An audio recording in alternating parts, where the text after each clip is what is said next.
कहानी की शुरुआत एक घने जंगल के बीच बने छोटे से घर से होती है। उस घर के अंदर दो बच्चे आराम से बैठकर वीडियो गेम खेल रहे थे। दोनों अपने खेल में इतने ज्यादा खोए हुए थे कि उन्हें खिड़की के बाहर से गुजरती हुई कुछ अजीब सी परछाइयों पर बिल्कुल भी ध्यान नहीं गया। दरअसल यह दुनिया अब पहले जैसी नहीं रही थी। पूरी दुनिया एक भयानक पोस्ट एपोकैलिप्टिक दौर से गुजर रही थी और इस तबाही को शुरू हुए पूरे 6 साल बीत चुके थे। इतने खतरनाक समय में भी ये दोनों भाई बहन जंगल के बीच बने एक छोटे से घर में किसी तरह जिंदा रह रहे थे। लेकिन उनकी जिंदगी बिल्कुल भी आसान नहीं थी, क्योंकि हर नया दिन उनके लिए एक नई चुनौती लेकर आता था। क्योंकि इस उजड़ी हुई दुनिया में उन्हें हर पल ऐसे खतरों का सामना करना पड़ता था जिनकी कल्पना करना भी आम इंसान के लिए आसान नहीं था। और इसी तरह एक दिन अचानक उस सुनसान जगह की खामोशी टूट गई, क्योंकि जंगल के बीच बने उस घर के सामने आकर एक कार रुक गई, जिसमें से एक आदमी बाहर निकला और उसने शांत आवाज में उससे पूछा कि उसके माता पिता कहाँ हैं। लेकिन जिम ने उसकी बात का कोई जवाब नहीं दिया और बस चुपचाप उसे देखता रहा। जिम की यह चुप्पी देखकर वो आदमी हल्का सा मुस्कुराया, जैसे उसे पहले से ही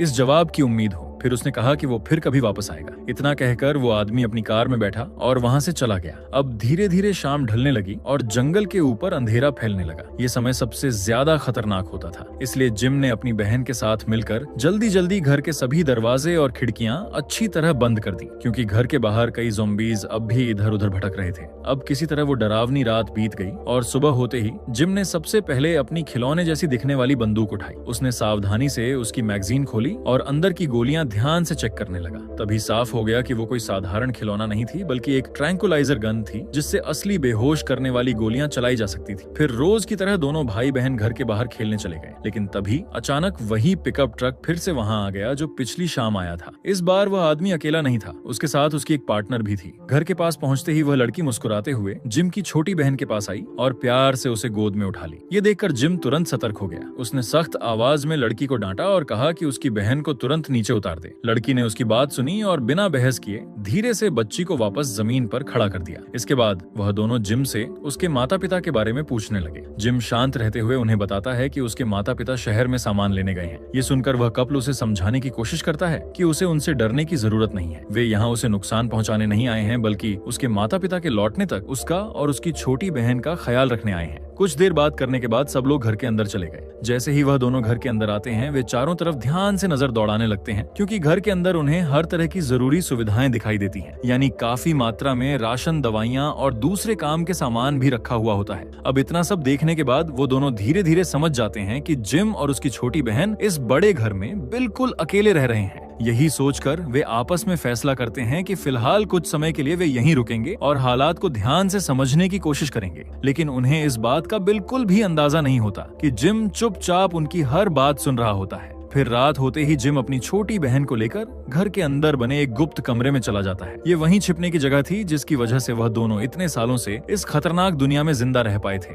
फिर अगली सुबह जब जिम उस गुप्त कमरे से बाहर निकलकर नीचे आता है, तो वह एक अजीब सा दृश्य देखता है। वो देखता है कि आदमी किचन में खड़ा आराम से नाश्ता बना रहा होता है, जैसे यह घर उसी का हो। मगर यह देखकर भी जिम कोई प्रतिक्रिया नहीं देता और चुपचाप उसे देखता रहता है। लेकिन थोड़ी देर बाद वह एक अजीब सी बात कहता है। वह बोलता है कि यह सब बहुत जल्दी खत्म होने वाला है। फिर रात होने लगती है। अंधेरा गहराते ही जिम अपने कुत्ते के पास जाता है और अचानक उससे पूछता है कि क्या अब समय हो गया है। कुत्ता जिम के पास आकर उसे सूंघता है और फिर हल्के से अपना सिर हिला देता है। ये समझते ही जिम बिना एक पल भी गवाए तुरंत हरकत में आ जाता है। वह जल्दी से अपनी छोटी बहन को उठाता है और उसे लेकर घर के अंदर बने उसी गुप्त कमरे में चला जाता है। उधर नीचे घर में उस समय वह आदमी और उसकी गर्लफ्रेंड अपने अपने कामों में व्यस्त थे। उन्हें ऊपर चल रही इन बातों का बिल्कुल भी अंदाजा नहीं था। फिर कुछ देर के बाद वह औरत उठी और बोली कि उसे बाथरूम जाना है। जैसे ही वह खिड़की के पास से गुजरी, उसकी नजर अचानक बाहर पड़ी, जहाँ कई ज़ॉम्बीज़ खिड़की के ठीक पास झुके हुए बैठे थे। ये नजारा देखकर वो घबरा गई और डर के मारे उसने तुरंत घर की सारी लाइटें बंद कर दी, ताकि बाहर मौजूद ज़ॉम्बीज़ उन्हें देख ना पाए।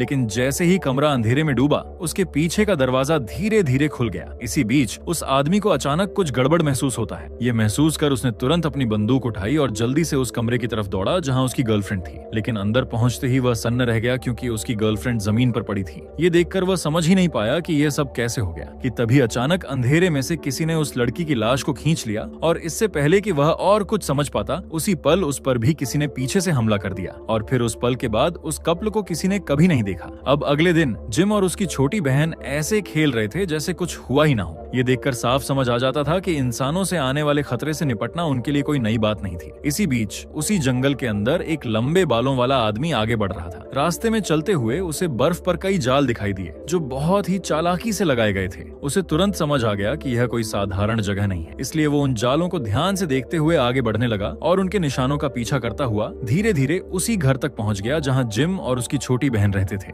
वो अभी चारों तरफ सावधानी से देख ही रहा था कि तभी अचानक जिम की छोटी बहन उसके सामने आकर खड़ी हो गई। इससे पहले वो उससे कुछ पूछ पाता तभी उसकी गर्दन में एक तेज चुभन हुई। दरअसल उसे एक ट्रैंक्विलाइजर डार्ट लगी थी, जिसकी वजह से उसका शरीर सुन्न पड़ने लगा और वह वहीं बेहोश होकर गिर पड़ा। तब हमें पता चला कि ये डांट किसी और ने नहीं बल्कि जिम ने चलाई थी। फिर कुछ समय के बाद जब उस आदमी को होश आया तो उसने देखा कि जिम उसके सामने बंदूक ताने खड़ा है। स्थिति को समझते हुए उस आदमी ने धीरे धीरे बात करना शुरू किया। उसने बोला कि उसका नाम डैन है। फिर डैन ने आगे बताया कि वह पहले स्पेशल फोर्स में सैनिक था और अब वह नॉर्थ की तरफ जा रहा है क्योंकि इस तबाह दुनिया में वह अपनी खोई हुई पत्नी को ढूंढने की कोशिश कर रहा है। ये सुनकर जिम कुछ देर चुप रहा और उसे ध्यान से देखता रहा। फिर उसे महसूस हुआ कि ये आदमी बाकी लोगों से थोड़ा अलग है क्योंकि अब तक जितने लोग भी यहाँ आए थे वे सब घर का खाना और दवाइयाँ लूटने के लिए आए थे, लेकिन डैन की दिलचस्पी सिर्फ अपनी बंदूक वापस पाने में थी। इसी बात का फायदा उठाते हुए जिम ने उससे एक सौदा करने का फैसला किया। उसने डैन से कहा कि अगर वह उनकी मदद करके घर के लिए बिजली का इंतजाम कर दे तो वह उसकी बंदूक वापस लौटा देगा। ये सुनकर डैन थोड़ा हैरान रह गया। उसे समझ नहीं आया कि इतने छोटे बच्चे को बिजली जैसी चीज की इतनी चिंता क्यों है। जिज्ञासा में उसने जिम से एक सवाल पूछ लिया कि तुम्हारे माता पिता हैं कहाँ। इस बार जिम ने कोई झूठ नहीं बोला। उसने शांत होकर सच्चाई बता दी कि उसके पिता एक वैज्ञानिक थे जो काफी समय से लापता हैं। वहीं उसकी माँ एक सुरक्षा एजेंट है जो हाल ही में एक मिशन पर गई है और शायद 2-3 दिन में वापस आने वाली है। डैन ये सब सुनकर सोच में पड़ गया। तभी उसकी नजर घर के अंदर लगे एक अजीब से सिस्टम पर पड़ी।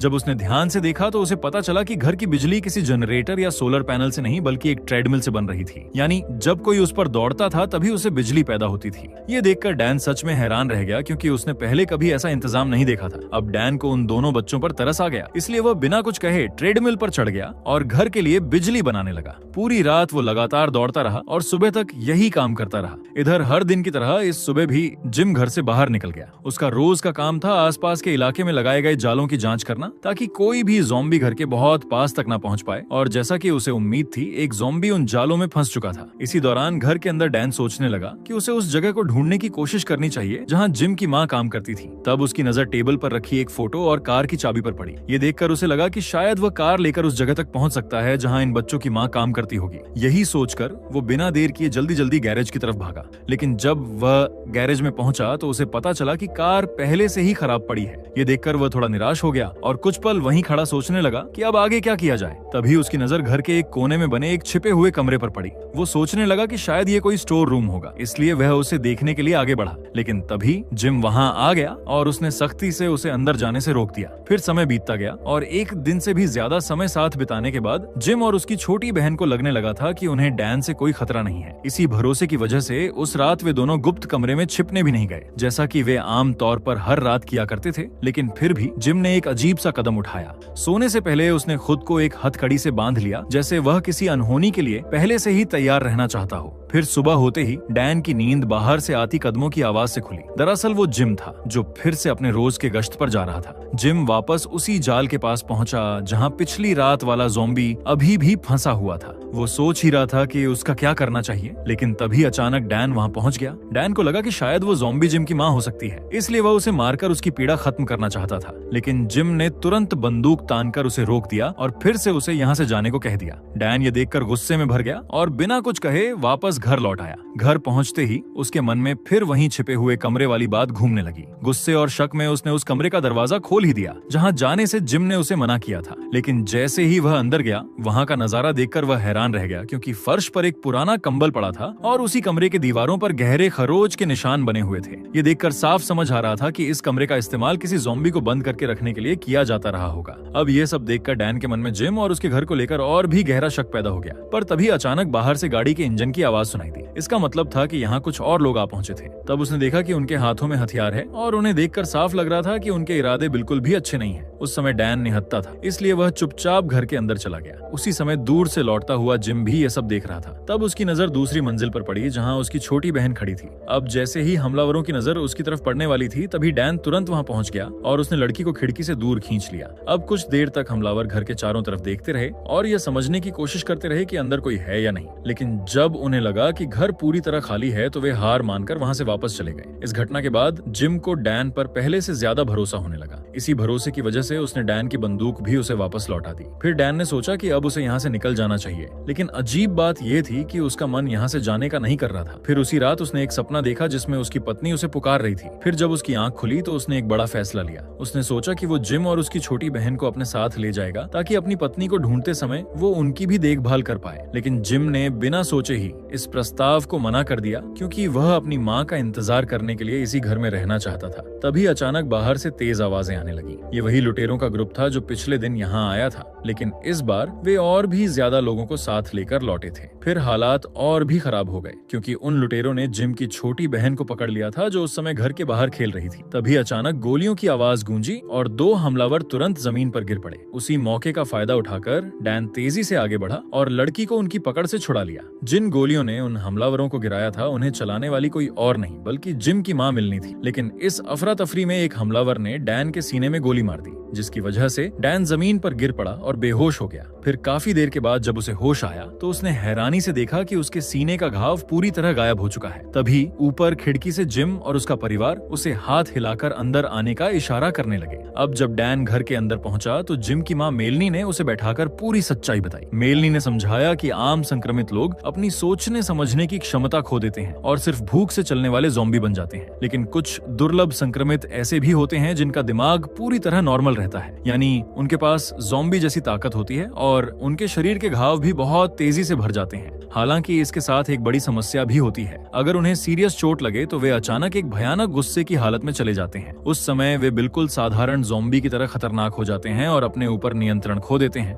यह सब सुनकर डैन को शक होने लगा कि शायद वह भी उन्हीं खास संक्रमित लोगों में से एक है। तब मेलनी ने उसकी बात की पुष्टि कर दी। उसने कहा कि अगर ऐसा नहीं होता तो उसके सीने में गोली लगने के बाद उसका बच पाना बिल्कुल भी मुमकिन नहीं था। इसके बाद मेलनी ने एक और चौंकाने वाली बात बताई। उसने बोला कि जिम भी उसी तरह का खास संक्रमित ज़ॉम्बी है, यानी अब हमें समझ में आता है कि उसी ने ही उस कपल को मारा था और यही वजह थी कि जिम हर रात सोने से पहले खुद को हथकड़ी से बांध लेता था ताकि अगर वह नियंत्रण खो दे तो किसी को नुकसान न पहुंचा दे। ये सब सुनने के बाद डैन के मन में एक और सवाल आया। उसने मेलनी से पूछा कि क्या पहले से ये पता लगाया जा सकता है कि वो आउट ऑफ कंट्रोल ज़ॉम्बी वाली हालत कब आने वाली है। तब मेलनी ने उसे बताया कि इसके लिए उन्होंने एक खास तरीका अपनाया है, यानी जिम का जो पालतू कुत्ता है इसी काम के लिए ट्रेन किया गया है। वो जिम के शरीर की गंध में होने वाले बहुत छोटे छोटे बदलावों को भी पहचान लेता है। जैसे ही उसे महसूस होता है कि जिम उस खतरनाक हालत में जाने वाला है, वह तुरंत संकेत दे देता है ताकि समय रहते सावधानी बरती जा सके। तभी डैन को वो कमरा याद आया जिसकी दीवारों पर गहरे खरोच के निशान थे। असल में वही कमरा था जहाँ जिम को ऐसे समय में बंद करके रखा जाता था। उसी समय फिर से बाहर गाड़ी के आने की आवाज सुनाई दी। जब वे बाहर देखने गए तो वहाँ एक मिलिशिया ग्रुप खड़ा था जिनके साथ एक सफेद दाढ़ी वाला बुजुर्ग नेता भी था। वो आदमी मेलनी को अच्छी तरह जानता था, इसलिए उसने सीधे उसी से बात करना शुरू किया। उसने बताया कि उसकी बेटी किसी संदिग्ध आदमी के साथ भाग गई है और उसे शक है कि वह इस इलाके में कहीं छिपी हो सकती है, इसलिए वह अपने लोगों के साथ उसे ढूंढने के लिए यहाँ तक आ पहुंचा है। ये बात सुनकर मेलनी ने शांत होकर उसे भरोसा दिलाया कि अगर उसे उसकी बेटी के बारे में कोई भी खबर मिलेगी तो वह तुरंत उसे बता देगी। मेलनी की बात सुनकर वह बूढ़ा आदमी कुछ देर तक सोचता रहा, फिर उसने सिर हिलाया और अनमने मन से अपने लोगों को यहाँ से वापस चलने का इशारा कर दिया। उनके जाने के बाद घर के अंदर फिर से शांति फैल गई।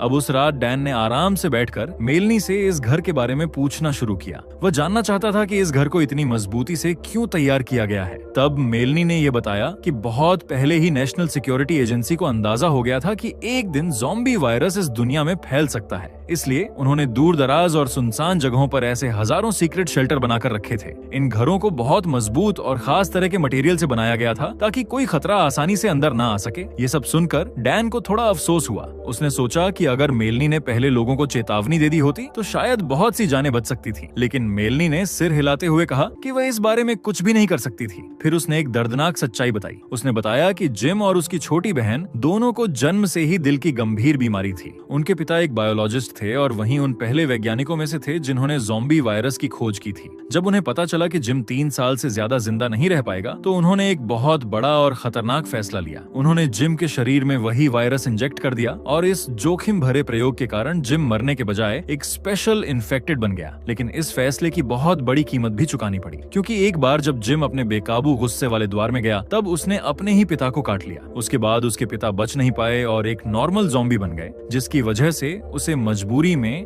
अपने ही पति को मारना पड़ा। अब ये सब सुनकर डैन बहुत भावुक हो गया। उसे मेलनी की हिम्मत और उसके परिवार के लिए किए गए बलिदान का एहसास हुआ। तब अचानक घर का कुत्ता 2 बार जोर से भौंका। ये सुनते ही जिम समझ गया कि उसका गुस्से वाला दौरा शुरू होने वाला है, इसलिए बिना देर किए उसे जल्दी से उसी कमरे में बंद कर दिया गया जो ऐसे समय के लिए बनाया गया था। फिर कुछ ही देर बाद कमरे के अंदर से जिम की दर्द भरी चीखें सुनाई देने लगी। बाहर खड़ी मिलनी ये सब सुनकर अंदर से टूट रही थी, क्योंकि एक माँ होने के बावजूद वह अपने बेटे की मदद नहीं कर सकती थी। वो बस चुपचाप दरवाजे के बाहर खड़ी इंतजार करती रही कि यह खतरनाक दौर जल्दी खत्म हो जाए। लेकिन उसी समय एक और बड़ी मुसीबत आ गई कि जिम की छोटी बहन जो बाहर खेल रही थी अचानक बेहोश होकर गिर पड़ी। मेलनी ने तुरंत समझ लिया कि उसे दिल का दौरा पड़ा है, लेकिन घर में मौजूद थोड़े से मेडिकल सामान से उसकी जान बचाना संभव नहीं था। तभी डैन ने एक खतरनाक सुझाव दिया। उसने कहा कि जैसे जिम को वायरस से बचाया गया था, वैसे ही लड़की को भी संक्रमित करके उसकी जान बचाने की कोशिश की जा सकती है। लेकिन यह सुनते ही मेलनी ने सख्ती से मना कर दिया। उसने डायन को समझाया कि जिम का बच जाना सिर्फ एक चमत्कार था। उस खतरनाक प्रक्रिया के दौरान जिम को असहनीय दर्द और बेहद भयानक तकलीफ भी सहनी पड़ी थी। इसी वजह से मेलनी अपनी बेटी पर ऐसा जोखिम भरा प्रयोग करने के बारे में सोच भी नहीं सकती थी। वो नहीं चाहती थी कि उसकी बेटी भी उसी दर्दनाक हालात से गुजरे। अब भारी दिल के साथ उसने एक बेहद मुश्किल फैसला लिया कि लड़की को शांति से जाने दिया जाए। फिर कुछ समय बाद जब जिम का दौरा खत्म हुआ और वह कमरे से बाहर आया, तब पूरे परिवार ने मिलकर दुख भरे दिल से उस छोटी बच्ची को आखिरी बार विदाई दी। माहौल बेहद भावुक और शांत था। इस दौरान डैन को महसूस हुआ कि अब उसके जाने का समय आ गया है। जिम और मेलनी दोनों ने उसे रुकने के लिए कहा, क्योंकि अब वो उनके परिवार का हिस्सा बन चुका था। लेकिन इसके बावजूद डैन अपने फैसले पर अड़ा रहा, क्योंकि उसे अब भी उम्मीद थी कि वह कहीं न कहीं अपनी पत्नी को ढूंढ लेगा। फिर डैन के चले जाने के बाद घर अचानक बहुत खाली और उदास लगने लगा। उधर उसी समय जंगल के अंदर सफेद दाढ़ी वाले नेता के लोगों को एक कार मिल गई। यह वही कार थी जिसमें वह कपल वहां से भागकर निकला था। कार को देखते ही उन्हें शक होने लगा कि यह कोई साधारण संयोग नहीं है, क्योंकि जिस कपल की वे तलाश कर रहे थे वही लोग थे जिन्हें जिम ने मार दिया था। और सबसे हैरान करने वाली बात यह थी कि उस कार के सबसे करीब जो घर पड़ता था वो मेलनी का ही घर था। उधर डैन बर्फ में सो रहा था कि अचानक उसे कदमों की आवाज सुनाई दी। जब आवाज बंद हुई तो वह बाहर निकलकर देखने लगा। तब उसे बर्फ में पैरों के निशान दिखाई दिए जो सीधे जिम के घर की तरफ जा रहे थे। ये देखकर वो तुरंत बेचैन हो गया और जल्दी जल्दी वापस लौटने लगा। तब उसने देखा कि घर को मलेशिया के लोगों ने घेर रखा है और उनका नेता मेलनी से पूछताछ कर रहा था कि उसकी बेटी कहाँ है। ये सब देखकर डैन चुपचाप घर के पास पहुंच गया। वह बिना आवाज किए पहरेदारों के पास से निकल गया और अंदर घुस गया। किचन में उसे जिम छिपा हुआ मिला। फिर जब उसे पता चला कि घर के अंदर इतने दुश्मन मौजूद हैं, तो उसने अपनी बंदूक निकाली और एक साईं की तरह चुपचाप एक एक करके मलेशिया के लोगों को खत्म करने लगा। लेकिन जब वो हॉल तक पहुंचा तो अचानक कई बंदूकें उसकी तरफ तान दी गईं। सबको लगा कि अब वो पकड़ा गया है। तभी डैन ने ऐसा काम किया जिसकी किसी ने उम्मीद नहीं की थी, यानी उसने अपने ही गले पर चाकू चला दिया। ये देखकर वहां मौजूद सभी लोग हैरान रह गए, लेकिन मेलनी तुरंत उसकी योजना समझ गई और उसने बिना कुछ बोले जिम का हाथ पकड़ा और वहां से निकल गई। थोड़ी ही देर में डैन पूरी तरह अपने बेकाबू गुस्से की हालत में चला गया। अब वह किसी रुकने वाली ताकत की तरह नहीं था, उसके अंदर ज़ॉम्बी जैसी ताकत जाग चुका था। फिर अगले ही कुछ पलों में उसने सफेद दाढ़ी वाले नेता और उसके साथ आए सभी लोगों को खत्म कर दिया। लेकिन इस बार मेलनी ने उसे पहले से नहीं बांधा था, इसलिए वह अपने बेटे के साथ घर छोड़कर भाग गई। डैन की डरावनी चीखों ने आसपास के ज़ॉम्बीज को भी आकर्षित कर लिया और कुछ ही समय में ज़ॉम्बियों का झुंड वहां पहुंच गया। फिर अगली सुबह जब डैन को होश आया तो उसने देखा कि घर लगभग पूरी तरह ज़ॉम्बियों द्वारा तबाह हो चुका है। मेज पर एक चिट्ठी रखी हुई थी। ये मेलनी की चिट्ठी थी जिसमें लिखा था कि वो और जिम नॉर्थ की तरफ जा चुके हैं। उसने यह भी लिखा था कि अगर किस्मत ने साथ दिया तो शायद वे किसी दिन फिर मिलेंगे। ये पढ़कर डैन के चेहरे पर हल्की सी मुस्कान आ गई। फिर उसने जिम की पसंदीदा गुड़िया उठाई, उसे अपने कंधे पर रखा और फिर चुपचाप नॉर्थ की तरफ जाने लगा। और इसी के साथ यह कहानी यहीं खत्म हो जाती है।